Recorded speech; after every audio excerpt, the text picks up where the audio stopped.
السمبوسة أو السمبوسك أيا ما كان اسمها، المهم إن هي ارتبطت بشهر رمضان ارتباط وثيق جدا.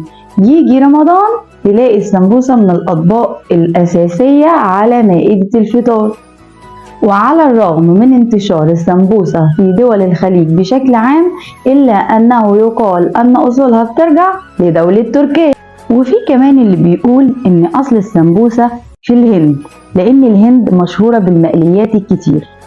بنيجي شهر رمضان ونلاقي الناس بتختلف على اسمها، هل هي سمبوسة ولا سمبوسك ولا أنه فيهم الأصح؟ بالنسبة لكلمة سمبوسة أو سمبوسك فهما الاتنين صح، لأنهم أسماء لكلمة أجنبية معربة. وأيا كان أصل السمبوسة فإنها هتفضل الطبق المفضل للجميع على مائدة الإفطار في شهر رمضان بأنواعها الكتير وبحشواتها الجميلة، سواء محشية بالجبنة أو باللحمة أو بالخضار، فهي هتكون ضيف الجميل المحبب لقلوب كل الناس على مائدة الإفطار طوال شهر رمضان الكريم.